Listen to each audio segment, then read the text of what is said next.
Assalamualaikum warahmatullahi wabarakatuh. Alhamdulillahirabbil alamin nahmaduhu wa nasta'inuhu wa nastaghfiruh wa na'udzu billahi min syururi anfusina wa min sayyiati a'malina may yahdihillahu fala mudilla lahu wa may yudlil fala hadiyalah. Allahumma shalli wa sallim wa barik ala sayyidina wa habibina wa syafi'ina wa maulana Muhammad wa ala alihi wa ashabihi ajma'in, amma ba'd. Pemirsa sekalian yang berbahagia, pada kesempatan kali ini kita akan melanjutkan dua video yang pernah kita bahas mengenai tips menghafal doa, hadis atau ayat-ayat Al-Quran. Pada video pertama kami membuat bagaimana cara membantu anak-anak kita yang mungkin belum bisa membaca Al-Quran dengan baik, membantu untuk menghafal doa-doa, hadis-hadis, ayat-ayat yang menjadi tugasnya di sekolah atau keinginannya sendiri.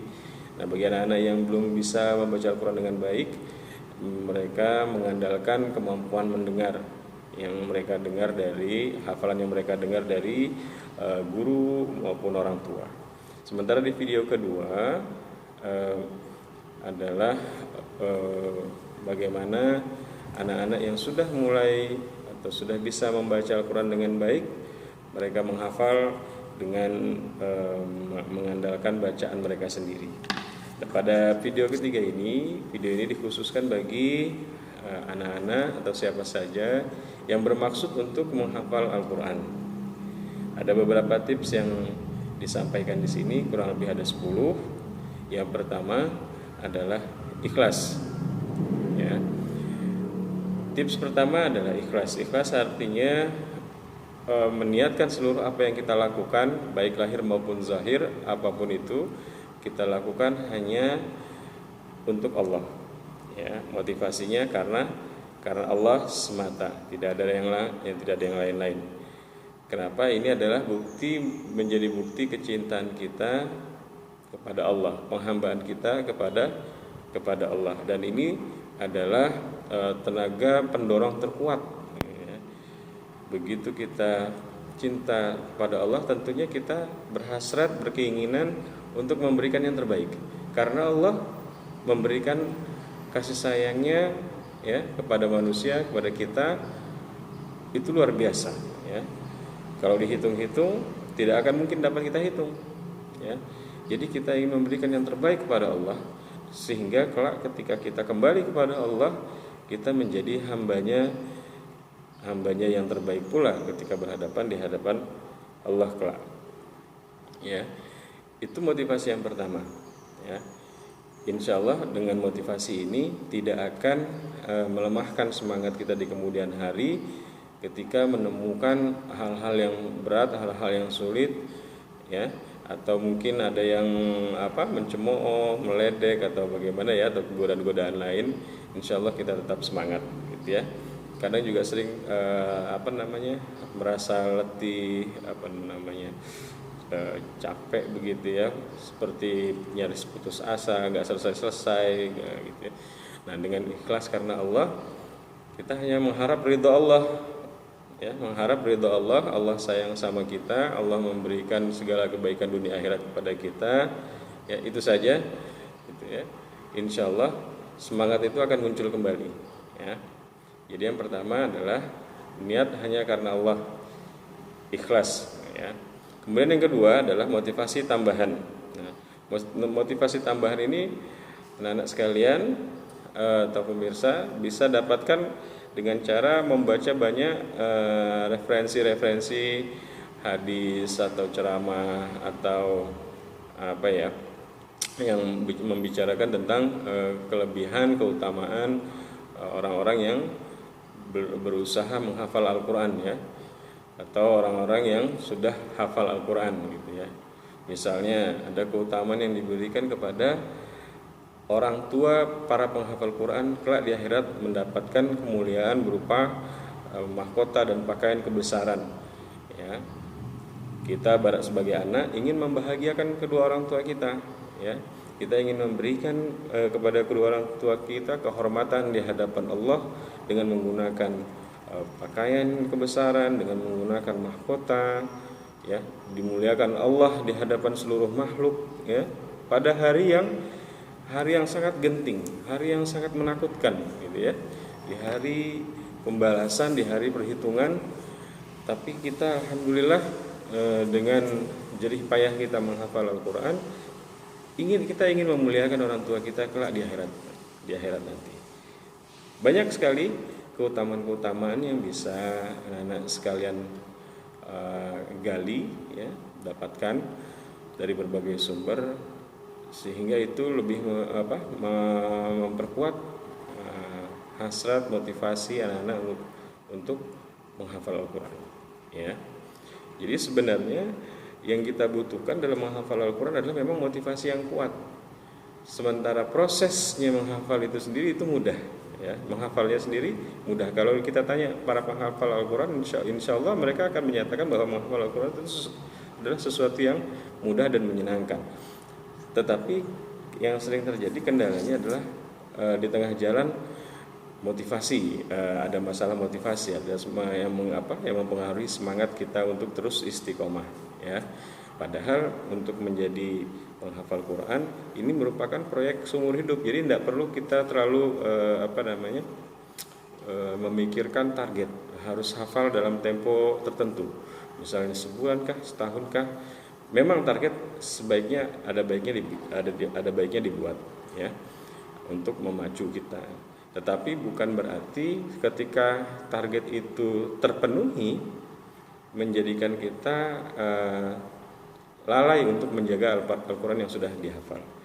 Ataupun mungkin target bisa saja tidak terpenuhi. Misalnya anak-anak mentargetkan 2 tahun, 3 tahun saya akan hafal Al-Quran, tetapi ternyata targetnya tidak terpenuhi. Nah, itu juga hendaknya tidak menjadikan patah semangat, putus asa.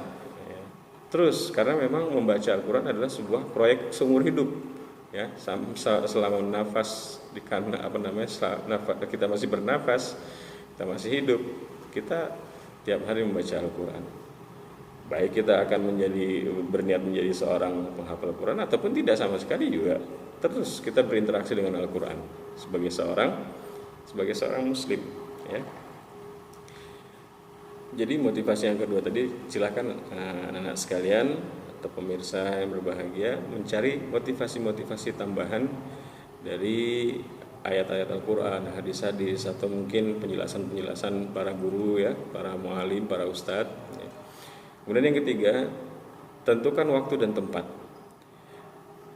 Nah, anak-anak sekalian harus menentukan kapan waktu yang khusus untuk melakukan program hafalan hariannya, dan juga waktu, ya. Ada baiknya memiliki waktu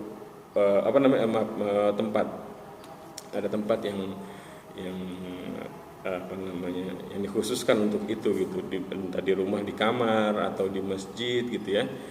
Ataupun bisa saja tidak mesti satu tempat tertentu, tetapi bisa di tempat mana-mana. Tetapi kalau ketika menghafal seperti banyak orang, dia akan menghadap tembok. Jadi dia akan mencari tembok sehingga konsentrasinya tidak terganggu dengan pandangan-pandangan yang lainnya. Jadi di depan dia hanya tembok. Nah, misalnya seperti itu tempatnya. Mengenai waktu tadi, waktu yang perlu dipertimbangkan pertama adalah kapan anak-anak sekalian akan menambah hafalan baru. Misalnya anak-anak sekalian bisa menentukan bahwa waktu untuk menambahkan hafalan baru itu di pagi hari, ya, setelah sholat subuh barangkali, ya. Itu lebih mudah karena belum banyak pengaruh-pengaruh atau hal-hal yang masuk ke kepala kita. Jadi kondisi mental kita, otak kita, semua kita masih segar di pagi hari, sehingga di pagi hari kita akan menambah hafalan baru. Nah, silahkan tentukan apakah untuk menambah hafalan baru ini anak-anak akan men-setting atau memplot atau menyediakan waktu 30 menit kah, 1 jam kah, 2 jam kah. Nah, silahkan ditentukan. Tetapi yang perlu diperhatikan adalah tidak perlu terlalu lama, ya, tidak perlu terlalu lama. Khawatir nanti di awalnya kita penuh semangat, kita setting waktu lama-lama, di kemudian hari jadi apa ya? Justru jadi melemahkan. Jadi melemahkan. Padahal yang dibutuhkan adalah tadi istiqomah. Jadi 30 menit atau 1 jam lah cukup ya. Tapi tiap hari istiqomah 30 menit atau 1 jam ya. Tidak perlu terlalu banyak, dikhawatirkan nanti kedepannya jadi melemahkan kita sendiri dan tidak istiqomah ya. Itu waktu untuk menambah hafalan baru. Kemudian yang kedua, tentukan waktu untuk murojaah atau mengulang hafalan-hafalan yang sebelumnya, hafalan-hafalan yang lama begitu ya. Apakah itu di siang hari, sore hari atau malam hari, silakan ditentukan waktunya ya, silakan ditentukan waktunya sehingga anak-anak bisa tetap istiqomah menjalankan itu tiap hari. Durasinya bisa, lamanya waktu bisa 30 menit, bisa 1 jam atau 2 jam. Tetapi sebaiknya sekali lagi seperti tadi, tidak perlu terlalu lama. Yang penting adalah istiqomah dilakukan tiap hari. Jadi pada saat-saat itu, misalnya ditentukan sore hari 1 jam menjelang maghrib, atau dari jam 5 misalnya, jam 5 sampai maghrib itu murojaah misalnya sore hari. Atau habis maghrib sampai isya murojaah begitu ya. Ya sudah, setiap hari pada waktu-waktu tersebut anak-anak harus melaksanakan murojaah. Jadi tips yang keempat adalah tips yang ketiga adalah tentukan waktu dan tempat yang memudahkan atau membuat anak-anak nyaman menghafal dan murojaah hafalannya ya.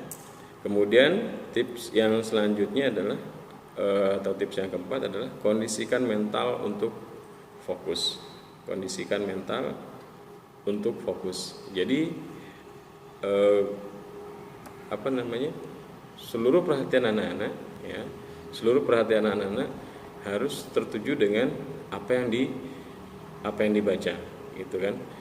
Seluruh yang kita lakukan harus tujuannya untuk memperkuat materi bacaan masuk ke dalam benak kita. Contohnya begini, ada teknik-teknik yang menggunakan gerakan. Jadi gerakan yang digunakan atau gerakan yang anak-anak lakukan adalah hanya gerakan-gerakan yang tujuannya betul-betul untuk memasukkan hafalan yang anak-anak baca ke dalam benak anak-anak atau pikiran anak-anak atau otak begitu ya, atau hati lah ya. Jadi biar mudah masuk, fokus gitu ya. Jangan tambahkan dengan gerakan-gerakan yang tidak penting, tidak perlu, atau bermain, lari-larian, dan itu sebisa mungkin hindari ya. Untuk anak-anak yang usianya belum bisa mengendalikan ini, seperti umur usia 5, 6, 7 tahun gitu ya, tidak terlalu dipaksakan untuk hal itu ya, disesuaikan saja ya. Tetapi kalau anak-anak sudah mulai bisa mengontrol dirinya ya, usahakan ketika jamnya atau waktunya untuk menghafal, fokus hanya satu kegiatan, menghafal saja, hindari kegiatan yang lainnya ya. Atau saja ada juga yang menggunakan teknik fokus pada hafalannya, dia membayangkan hafalannya masuk ke dalam pikirannya, ke dalam kepalanya atau dadanya begitu ya, baik per kata atau per kalimat begitu, atau satu ayat atau apa yang dia baca masuk begitu ya. Atau seperti juga ada yang menggunakan teknik seperti menonton film begitu ya, karena dia tahu artinya atau makna daripada ayat yang dibacanya. Silahkan, tetapi itu semua yang kita gunakan, teknik-teknik yang kita gunakan itu untuk memperkuat atau memasukkan hafalan-hafalan tersebut ke dalam benak kita ya, ke dalam memori kita. Nah, fokus hanya untuk itu saja. Oleh karena itu tadi kita tidak butuh waktu yang terlalu lama sebenarnya. Cukup waktu 30 menit, 45 menit atau 1 jam gitu kan. Yang penting pada saat itu kita tidak mampu fokus dengan maksimal ya. Itu yang keempat. Kemudian yang kelima, masih ada kaitannya dengan tips yang keempat tadi, adalah hindari pengalihan perhatian dan tetap fokus. Nah, Kalau yang keempat, tips yang keempat tadi fokus kepada berkonsentrasi kepada upaya memfokuskan dirinya, nah, upaya untuk berkonsentrasinya atau upaya untuk memfokuskan dirinya. Nah, yang kelima ini adalah penekanannya adalah kepada hal-hal yang bisa mengganggu konsentrasi yang sudah diupayakan di tips nomor 4 tadi.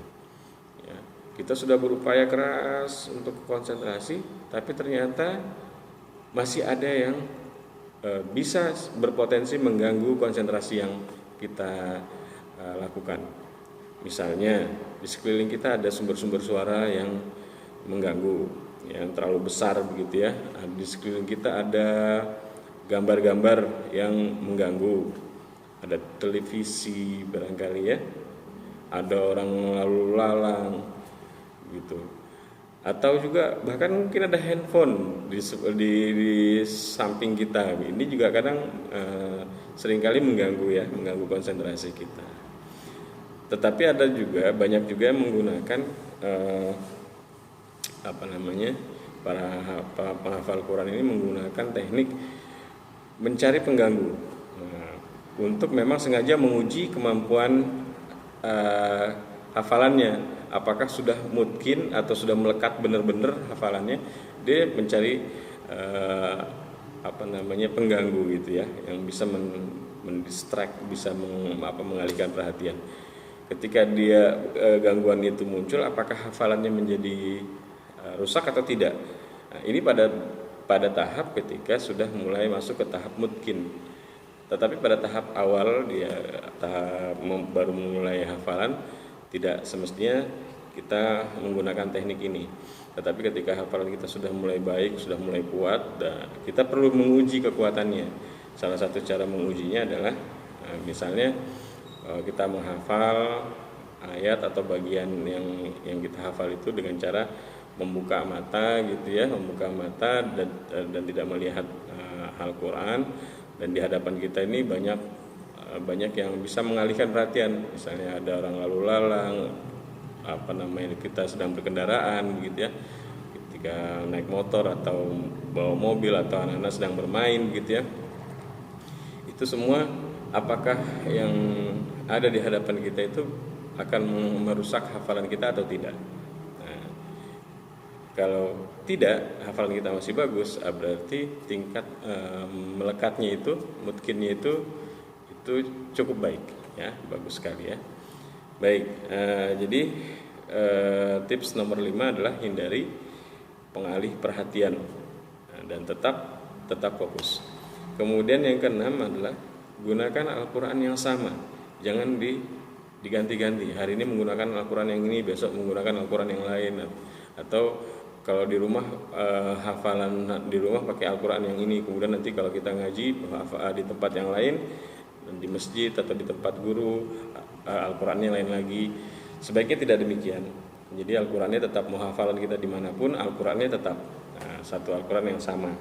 Kenapa? Karena diharapkan dengan melihat bentuk yang sama setiap lembarnya begitu ya, tidak berubah-berubah. Kan kadang ada warna yang di Al-Quran ini warnanya berwarna, di Al-Quran yang lain hanya hitam saja, atau mungkin di Al-Quran yang lain lagi warnanya jadi benar-benar semuanya berubah jadi warna apa gitu ya, warna bukan hitam gitu ya, warna hijau agak gitu ya, berubah-berubah. Atau kan terkadang ada hiasan-hiasan di pinggir-pinggirnya itu kan berubah-berubah, itu terkadang mempengaruhi juga. Ya, ini adalah kemampuan memotret lah, kemampuan otak kita memotret gambaran halaman itu hendaknya selalu dengan potret yang sama, sehingga memudahkan otak kita mengenali dan menghafal ayat-ayat yang sedang kita hafal. Jadi jangan sampai di Al-Quran ini ayat sekian yang sedang kita hafal, Al-Qurannya bentuknya seperti ini, kemudian begitu berganti Al-Quran, bentuk mushaf atau bentuk lembarannya itu berubah lagi, sehingga kemampuan motret otak ini jadi sedikit terganggu. Kemampuan memotret otak ini, bagaimana otak menggambarkan kondisi satu halaman itu juga turut membantu memudahkan kita untuk menghafal ya. Jadi gunakan Al-Quran yang sama. Kemudian tips yang ketujuh adalah buat menjadi potongan-potongan kecil. Anak-anak sekalian, kalau kita dikasih suatu pizza yang besar suruh makan sendiri kita nggak sanggup, tapi kalau kita potong kecil-kecil pizza itu ya, atau makanan-makanan ukuran besar gitu ya, insya Allah bisa kita habiskan ya. Begitu juga Al-Quran. Kalau kita lihat Al-Quran satu buku tebal begitu ya, mungkin kita semangatnya jadi kendor gitu ya, jadi takut bisa nggak ya menghafal satu. Tapi tidak begitu. Kita bagi saja satu Al-Quran itu dibagikan dengan 30 juz. Ya sudah, kita cukup hafalkan satu juz dulu. 29-nya lupakan. 29-nya lupakan. Satu juz ini juga masih dibagi-bagi lagi kan. Satu juz ini terbagi menjadi 10 lembar biasanya ya. 10 lembar. Nah, itu juga 10 lembar kan terdiri dari 2 halaman. Jadi lupakan yang lembar-lembar yang kita ketika menghafal satu lembar, lupakan 9 lembar yang lain, cukup satu lembar ini kita fokus. Nah, di satu lembar ini juga terdiri dari 2 halaman. Terdiri dari 2 halaman, ketika kita menghafal halaman yang depan, maka yang halaman yang belakang tidak perlu kita ingat-ingat kan, lupakan saja gitu kan. Nah, di halaman satu itu juga kita akan membagi menjadi 2 atau 3 atau menjadi 4 bagian gitu kan, yang terdiri dari beberapa ayat gitu kan. Nah, ketika kita menghafal bagian yang pertama, maka bagian kedua, ketiga ya nggak usah dihiraukan biasa. Jadi kita melihat Al-Quran hanya sepotongan kecil itu saja yang sedang kita hafal. Nah, yang sedang kita hafal potongan kecil itu pun masih bisa kita bagi sebenarnya. Apakah itu baginya per ayat misalnya. Biasa potongan misalnya 3 baris itu atau 4 baris, jadi kan 15 baris satu halaman itu kan. Kita bagi misalnya 5 gitu kan. Di 5 baris itu kan itu terbagi mungkin terdiri dari 2-3 ayat gitu ya. Nah, satu ayatnya itu sendiri juga masih bisa dibagi-bagi lagi. Bagi menjadi beberapa potongan kata atau kalimat begitu ya. Nah, hafali per kata atau per kalimat itu, kemudian dirangkai menjadi satu ayat ya, menjadi satu ayat. Nah, kalau anak-anak sudah terbiasa menghafal, insya Allah menghafal langsung satu ayat itu tidak menjadi sebuah kesulitan ya, mudah. Tetapi kalau memang terasa sulit di awal karena baru mulai, tidak usah memaksakan langsung menghafal satu ayat. Hafal aja beberapa bagian di awal, 2-3 kalimat, 2-3 kata begitu ya. Hafal terus bolak-balik ya kan? Ya kan? Nah, setelah dia dihafal berkali-kali, minimal 25 kali lah ya, 25 kali. Nah, itu tambah lagi hafalannya, tambah lagi sampai jadi satu ayat. Bisa satu ayat, tambah lagi 2 ayat, tambah lagi 3 ayat. Udah dapat satu bagian 5 baris barangkali gitu ya. Silahkan diulang sebelum menambah ke bagian yang kedua dan ketiga. Diulang lagi, disambung-sambung antara satu ayat dengan ayat berikutnya. Begitu terus. Nanti kalau satu bagian ini sudah hafal, masuk ke bagian kedua ya. Bagian yang pertama tadi lupakan sementara. Fokus di bagian yang kedua ini, yang terdiri dari beberapa ayat ini, 1, 2 atau 3 ayat, fokus di sini. Sampai ini bagian ini selesai, bisa dihafal. Gabungkan, ulang beberapa kali dengan bagian yang pertama, begitu juga yang ketiga, sampai akhirnya kita bisa hafal satu halaman gitu ya. Ulang. Silakan anak-anak mencari metode-metode menghafal yang memudahkan, yang cocok dengan dirinya, karena masing-masing biasanya beda-beda ya, masing-masing beda-beda. Ada anak-anak yang bisa menghafal dengan cara berlari-lari gitu ya. Nah, kebetulan Bapak pernah ketemu anak yang dia mampu menghafal banyak juz. Itu teknik dia menghafal itu dengan cara berlari. Usianya kalau nggak salah waktu itu sekitar 8-9 tahun ya, belum sampai 10 tahun. Tapi dia kalau menghafal ya itu sambil main, sambil lari. Tapi kalau nanti dipanggil sama orang tuanya atau sama gurunya untuk setoran begitu ya, setoran hafalan, ternyata bisa gitu ya. Ada juga yang seperti itu gitu. Ada juga yang sambil guling-gulingan, ya terserah itu cara, atau mungkin ada yang pakai metode scanning, ya terserah. Tapi apapun metode yang anak-anak pilih, kekuatan hafalan itu adalah terletak pada repetisi, pengulangan. Oleh karena itu harus terus diulang. Karena apa? Ketika kita memiliki hafalan baru di otak kita itu seperti terdapat satu jaringan baru.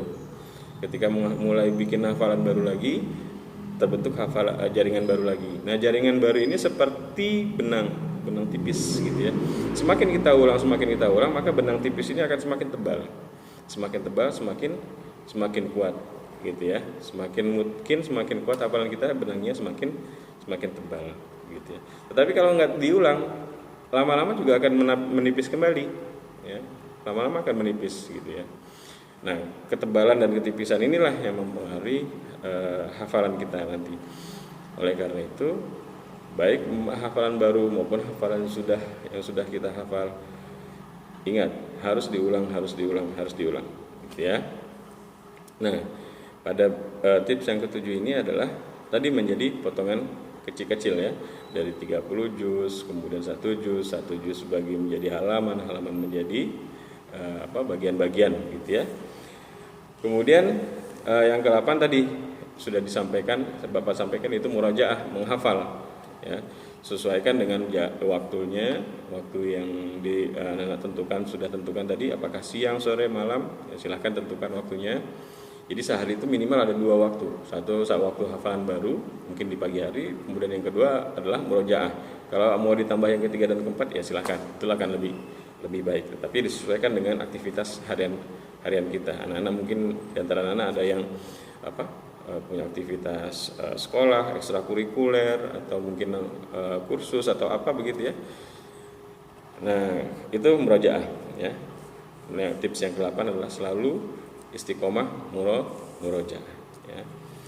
Kemudian yang ke-9, tips yang ke-9 adalah jangan terburu-buru menambah hafalan baru hingga hafalan sebelumnya betul-betul kuat. Nah, artinya kuat bukan yang Bapak maksud itu bukan mungkin. Mungkin itu dengan sendirinya itu akan terjadi ketika kita terus-menerus mengulang. Tetapi maksudnya kuat ini ketika hafalan baru kita baca, baru kita hafal bagian ini gitu kan. Nah, itu kapan kita bisa anggap itu kuat? Kalau anak-anak bisa menghafal bagian atau ayat tersebut 5 kali berturut-turut tanpa salah ya. Biasanya standarnya yang Bapak gunakan ini ya, 5 kali berturut-turut tanpa salah, dengan tidak melihat tentunya ya, dengan tidak melihat Al-Quran atau ayat tersebut, 5 kali diulang, insya Allah betul semua ya, tidak ada kesalahan, panjang pendeknya, tajwidnya gitu ya. Maka kita pada tahap ini sudah bisa menganggap ini sudah cukup kuat. Kalau mau ditambah misalnya standarnya, saya mau 10 kali, ya silahkan, itu lebih bagus ya. Saya 10 kali harus bisa hafal ayat ini, baru saya anggap kuat dan saya akan masuk ke ayat berikutnya, silahkan, itu lebih bagus. Kemudian yang terakhir ya, cari pembimbing. Tips yang 10, cari pembimbing atau bergabung dengan komunitas penghafal Al-Quran. Kenapa? Karena pembimbing ini adalah orang-orang yang membantu kita memperbaiki bacaan. Kadang-kala kita merasa bacaan kita sudah baik, sudah benar. Ternyata ketika kita presentasikan atau kita setor ke orang lain, ke guru, ke pembimbing, ternyata bacaan kita masih keliru gitu ya. Dan ilmu para guru, para pembimbing ini tentunya dalam menguasai tajwid, kita harapkan pastinya lebih baik dari kita gitu ya. Tentu kita memilih seseorang yang menjadi guru kita, seseorang yang dari kemampuan membaca Al-Quran, tajwidnya, dan juga kemampuan hafalannya tentu lebih baik dari diri kita ya. Nah, pembimbing juga diharapkan adalah seorang yang bisa memahami kondisi mental atau kejiwaan kita sebagai penghafal. Jadi ketika memang kita butuh disemangati gitu ya, butuh dorongan. Nah, pembimbing ini bisa memberikan dorongan-dorongan, motivasi-motivasi yang kita butuhkan. Kemudian kalau ada komunitas penghafal Quran, biasanya kalau ada rumah Quran atau Quran Center atau di mana ya, di masjid-masjid atau di tempat-tempat pengajian di sekeliling kita. Nah, ini akan lebih memberi semangat. Jadi kalau seandainya menghafal sendiri tanpa ada temannya begitu, mungkin terasa berat gitu ya. Tetapi kalau beramai-ramai dengan ada teman-temannya gitu, bahwa kita nggak sendiri, kita punya teman, kita bisa bertukar pikiran gitu ya. Kadang juga barangkali sebelum menghadap ke pembimbing, kita bisa saling tukar-tukar setoran gitu dengan teman begitu ya, saling mengecek hafalannya masing-masing gitu. Jadi tidak merasa sendiri gitu ya, tidak merasa berat sendiri gitu. Ada teman yang menyemangati juga. Itu guna pembimbing dan juga komunitas ya. Baik, anak-anak sekalian, para pemirsa yang saya hormati, mungkin 10 tips ini yang bisa saya sampaikan, mudah-mudahan bermanfaat. Billahi taufiq wal hidayah. Wassalamualaikum warahmatullahi wabarakatuh.